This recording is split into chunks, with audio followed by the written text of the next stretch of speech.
कभी ऐसा सुना है कि कोई भी जहाज दुनिया में किसी एक देश का फॉरेन मिनिस्टर को बिठा ही नहीं सकता? हाँ जी, ये सच है।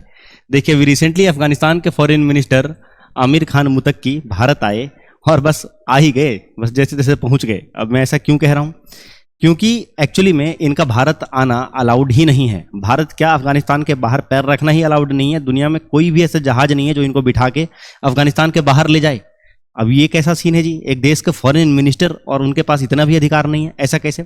देखिए, बात यह है कि अफगानिस्तान में 2021 के पहले अशरफ घानी की सरकार थी, इलेक्टेड गवर्नमेंट थी। तालिबान ने तब क्या करा, 2021 में उनको ओवरथ्रो करके टेक ओवर कर लिया। अशरफ घानी भाग गए। अब सिंस तालिबान ज्यादातर देशों के नज़र में एक आतंकवादी संगठन है, तो तब से तालिबान गवर्नमेंट को ज्यादातर देश जो है ऑफिशियली रिकॉग्नाइज नहीं करते। उसमें से इंडिया भी आती है। चाइना जो इनके साथ बहुत ज़्यादा मात्रा में ट्रेड करता है, वो भी इनको ऑफिशियली रिकॉग्नाइज नहीं करता। यानी कि हमने अभी तक इनको ऑफिशियल मान्यता नहीं दिया है। ज़्यादातर वैसे यूरोपियन यूनियंस के देश हो गए, यूनाइटेड स्टेट्स हो गया, यूनाइटेड नेशंस हो गया, इनको आतंकवादी संगठन के तौर पर मानते हैं और ऑफिशियली रिकॉग्नाइज नहीं किया है इनको।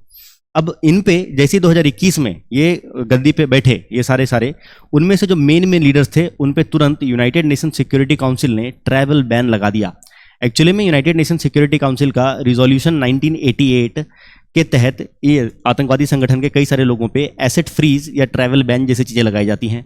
अब उनमें से तालिबान के कई सारे लीडर्स पे यूनाइटेड नेशन सिक्योरिटी काउंसिल ने लगा दिया भैया ये ट्रैवल बैन।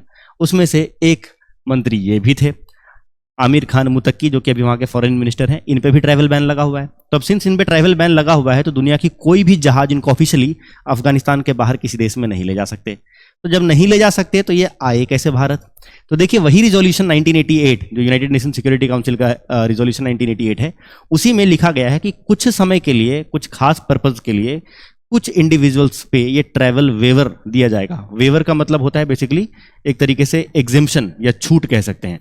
ट्रैवल वेवर यानी कि कुछ समय के लिए ट्रैवल बैन लिफ्ट किया जाएगा, हटा दिया जाएगा। पर ये कुछ इंडिविजुअल्स के लिए होगा, कुछ समय के लिए होगा, कुछ खास पर्पस के लिए होगा और कुछ ही डेस्टिनेशंस के लिए होगा। तो अभी रिसेंटली इन पे ट्रैवल बैन लिफ्ट कर दिया गया कुछ समय के लिए, और ये इंडिया के लिए लिफ्ट किया गया था कि इंडिया में आके विजिट कर सकते हैं। अब ये ट्रैवल बैन जो लिफ्ट है वो भी इतना स्ट्रिक्ट है कि भैया ये सीधे भारत ही आ सकते हैं। मतलब सीधे भारत ही आएंगे और पर्पस जो है वो बताया गया उसके लिए, मीटिंग के लिए।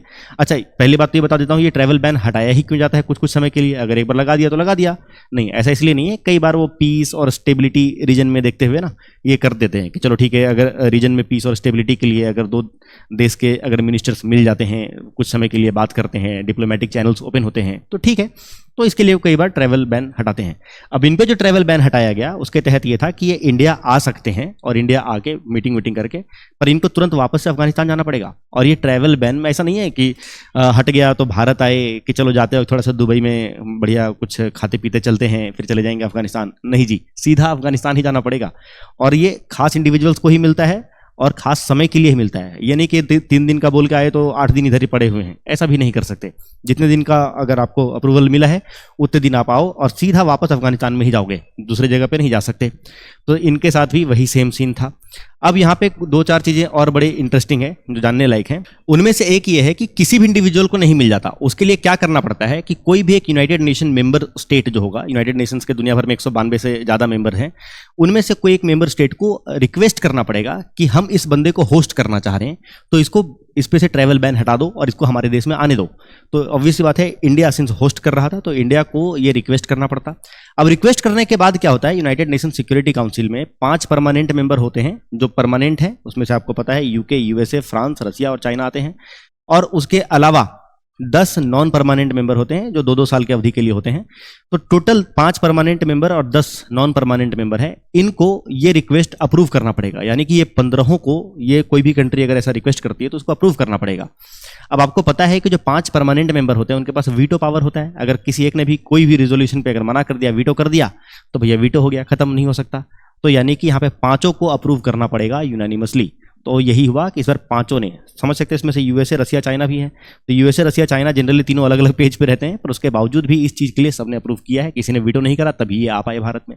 अब इसमें एक बड़ा इंटरेस्टिंग पहलू ये है कि चाइना ने क्यों अप्रूव कर दिया। क्यों चाइना तो नहीं चाहेगा कि भैया इंडिया और अफगानिस्तान के साथ दोस्ती अच्छी हो जाए, क्योंकि अफगानिस्तान में अभी बहुत ज़्यादा मात्रा में इन्वेस्टमेंट कर रहा है चाइना और उनके साथ बहुत ज़्यादा मात्रा में ट्रेड कर रहा है। तो वो नहीं चाहेगा कि एक ऐसा देश इंडिया का दोस्त बन जाए।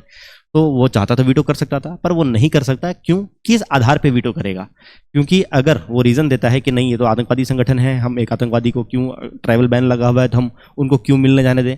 अरे भैया, तो वही आतंकवादी संगठन के साथ आप इतना ज़्यादा ट्रेड कर रहे हो, तो चाइना के पास यहाँ पे एक तरीके से ये आर्ग्यूमेंट बहुत कमज़ोर पड़ जाता कि एक आतंकवादी संगठन के मेंबर हैं तो हम नहीं जाने दे सकते, क्योंकि उन्हीं आतंकवादी संगठन के मेंबर्स के द्वारा के साथ चाइना बैठ के ट्रेड किया जा रहा है और बहुत भारी मात्रा में। तो वहाँ पे आर्ग्यूमेंट कमजोर होता, तो वीटो करने का कोई वैसा लॉजिक नहीं था। तो बेसिकली ये कारण था जिसकी वजह से ये आए भारत में, और आए, मिले और सीधा वापस चले गए। और इनको यूनाइटेड नेशंस को अपने मीटिंग का हर एक डिटेल शेयर करना पड़ेगा कि किस दिन कहाँ रुके, किससे मिले, क्या बात करे, कितना कितना टाइम कहाँ कहाँ गए, है ना, ये सारा चीज़ शेयर करना पड़ेगा। और जितना टाइम मिला है उतना में इनको वापस जाना पड़ता है, और वापस सीधा अफगानिस्तान ही जा सकते हैं, कहीं और नहीं। तो इसीलिए मैंने बोला कि दुनिया में कोई भी हवाई जहाज के पास ये अधिकार नहीं है कि ऐसे जो ट्रैवल बैन के लिस्ट में है, ऐसे फॉरेन मिनिस्टर्स जैसे लोगों को भी अपने जहाज में चढ़ा लें।